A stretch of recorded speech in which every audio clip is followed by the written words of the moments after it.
Assalamualaikum warahmatullahi wabarakatuh. Berjumpa kembali bersama Pak Guru dalam pembelajaran fikih kelas 4. Semoga kalian tetap sehat, tetap semangat meskipun berada di rumah.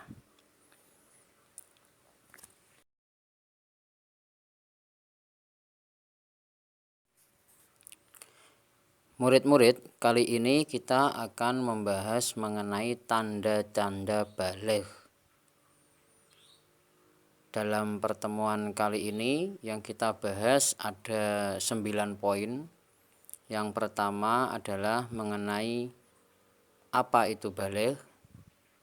Yang kedua, apa saja tanda-tanda baligh.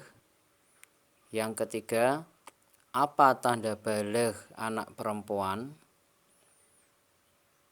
Yang keempat, apa haid itu? Yang kelima, kapan waktu terjadinya haid? Yang keenam, apa saja larangan bagi perempuan haid? Yang ketujuh, apa tanda baligh anak laki-laki? Yang kedelapan, apa ihtilam itu? Dan yang terakhir yaitu yang kesembilan, apa larangan bagi orang yang junub? Bagaimana kelanjutan dari pembahasannya? Simak baik-baik ya murid-murid. Yang pertama mengenai jawaban apa itu baligh. Nah, tentunya murid-murid sering mendengar kata-kata sudah baligh, wajib sholat, sudah baligh. Nah, murid-murid sudah tahu nggak baligh itu apa? Dari segi bahasa, baligh itu berasal dari bahasa Arab yaitu balagha, artinya sampai. Nah, secara istilah, baligh itu artinya telah sampai usia seseorang pada kedewasaan. Baligh itu sudah dewasa, singkatnya seperti itu. Jadi seseorang yang sudah baligh dianggap sudah cukup dewasa untuk berpikir dan bertindak. Oleh karena itu, baligh dijadikan titik awal dalam pelaksanaan kewajiban-kewajiban syariat Islam.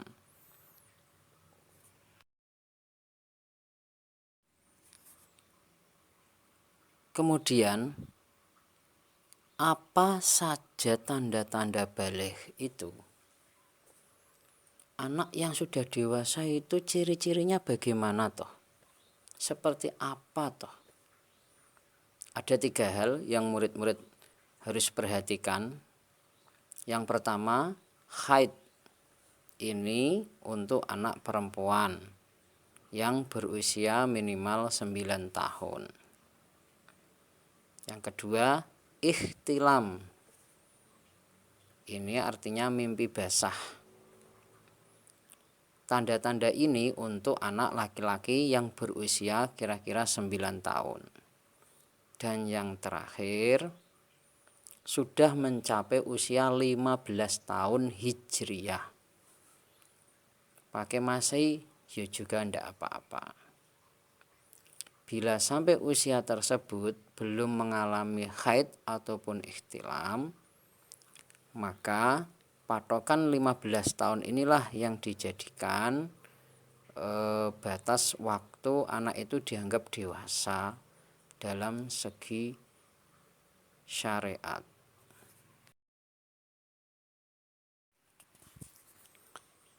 Lalu apa tanda baligh bagi anak perempuan, Pak? Jawabannya sudah di atas tadi, yaitu haid. Nah, yang menjadi pertanyaan lanjutan adalah haid itu apa? Simak baik-baik ya murid-murid. Secara bahasa, haid itu artinya aliran atau sesuatu yang mengalir. Sedangkan secara istilah, Haid adalah darah yang keluar dari rahim seorang wanita pada waktu-waktu tertentu yang bukan karena disebabkan oleh suatu penyakit atau karena melahirkan. Jadi di saat normal kok keluar darah dari rahim wanita. Nah, itu satu tanda itu dari beberapa tanda yang lain. Warna darah haid biasanya merah kehitaman dan agak kental. Kemudian ada pertanyaan lanjutan. Kapan waktu terjadinya haid itu? Nah, inilah yang perlu kita pahami. Ini tidak tentu berapa tahun, berapa bulan, tetapi disepakati kira-kira usia wanita yang haid minimal itu sudah berusia 9 tahun sampai ia menopause. Menopause itu artinya sudah tidak bisa haid lagi, ya sekitar 50 tahun. Kalau sudah 50 tahun ke atas biasanya seorang wanita itu sudah menopause, artinya sudah tidak haid lagi.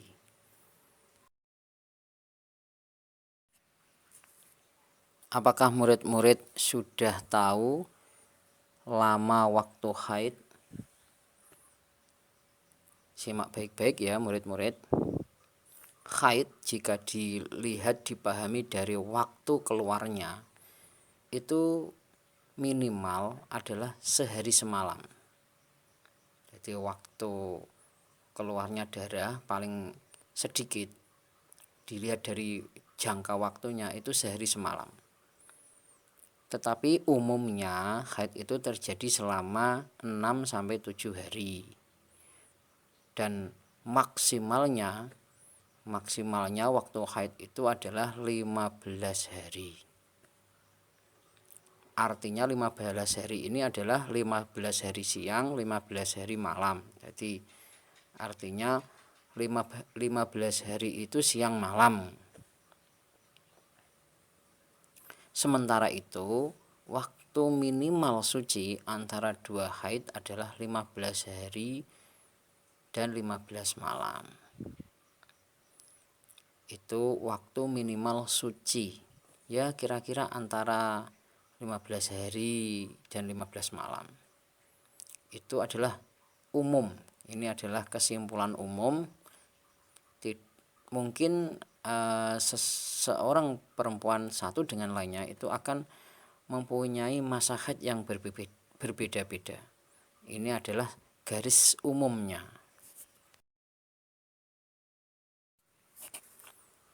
Apa saja larangan bagi perempuan yang haid? Seorang wanita yang sedang haid itu disebut berhadas besar. Mungkin murid-murid sering mendengar kata hadas kecil, hadas besar. Nah, ini jawabannya bahwa hadas besar itu adalah orang yang haid. Jadi orang yang sedang haid berarti orang itu sedang berhadas besar. Nah, lalu orang yang berhadas besar ini larangannya apa saja? Ada beberapa hal yang tidak boleh dilakukan seorang wanita yang berhadas besar. Yang pertama, tidak boleh sholat. Ini adalah dispensasi bagi para wanita yang sedang haid. Dilarang sholat. Yang kedua, tidak boleh berpuasa. Tetapi kalau Ramadan harus mengganti di hari yang lain. Tidak boleh tawaf. Tawaf itu apa? Mengelilingi Ka'bah. Jadi tidak boleh. Tetapi kalau melaksanakan rukun haji yang lain seperti sa'i, wukuf, melempar jumrah itu diperbolehkan. Tapi khusus bertawaf mengelilingi Ka'bah itu tidak boleh bagi perempuan yang haid. Yang keempat, dilarang menyentuh mushaf dan membaca Al-Quran. Nah, ini diingat-ingat ya. Kalau sedang haid tidak usah membawa Quran dan dimohon untuk tidak melafalkan bacaan-bacaan Al-Quran terlebih dahulu. Ya, kita isi dengan zikir.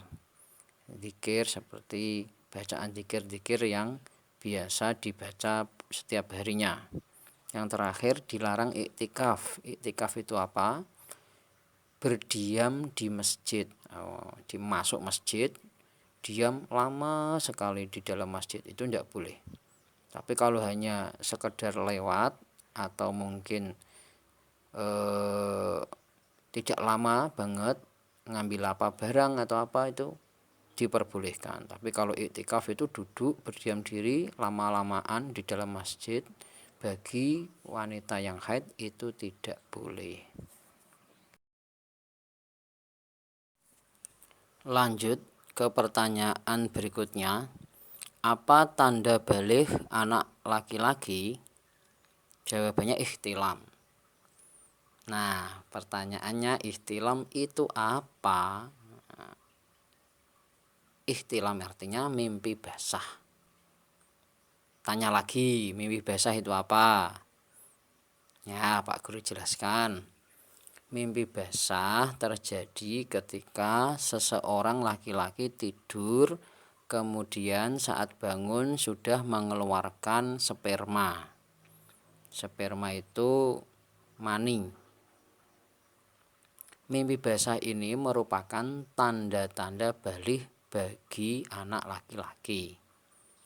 Jadi, anak laki-laki yang sudah mengalami mimpi basah sebagaimana yang Pak Guru terangkan di atas, sudah mulai dibebani kewajiban agama jika ia berakal sehat dan telah mencapai dakwah Islam padanya. Artinya apa?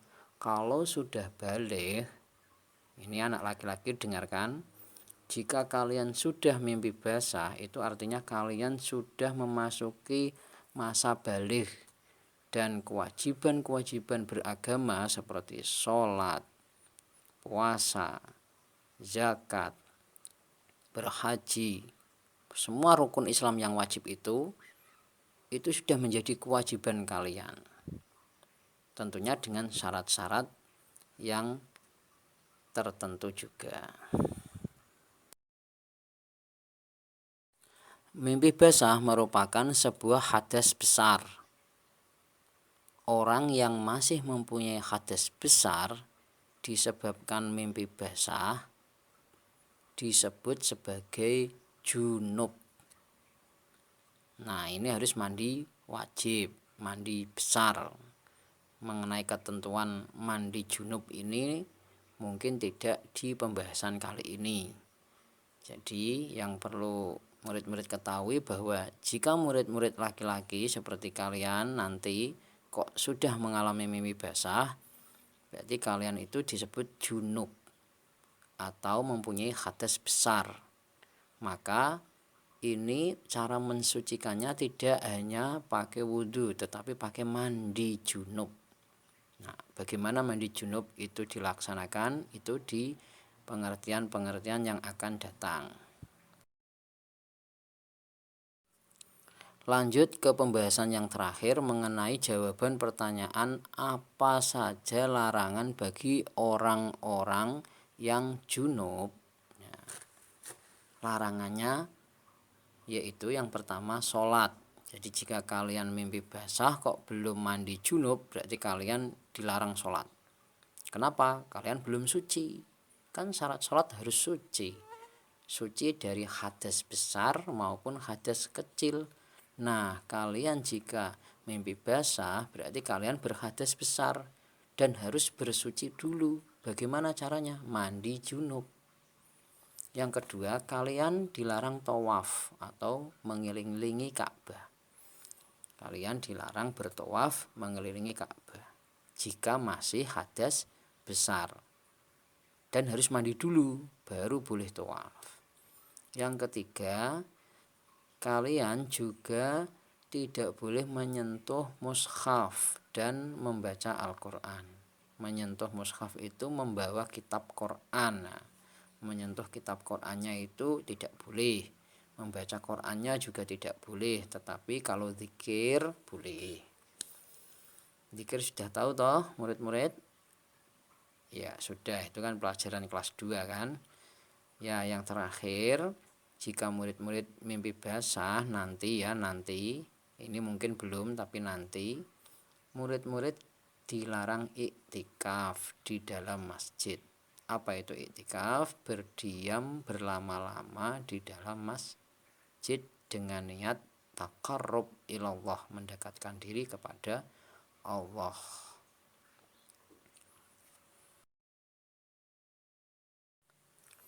Demikian penjelasan singkat dari Pak Guru terkait tanda-tanda baligh bagi anak perempuan maupun anak laki-laki.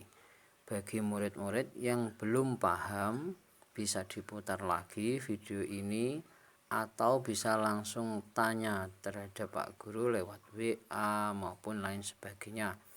Atau mungkin kalian bisa bertanya dengan orang-orang terdekat kalian. Dan sifat bertanya ini adalah wajib murid-murid. Kalian harus wajib bertanya. Kenapa? Saya yakin murid-murid itu belum tahu secara banyak, secara luas. Maka kewajiban bertanya tentang hal ini itu Pak Guru beri poin harus. Harus bertanya. Terima kasih. Mohon maaf jika Pak Guru ada salah kata, salah ucap, dan kekurangannya dalam pembahasan kali ini. Pak Guru akhiri. Wassalamualaikum warahmatullahi wabarakatuh.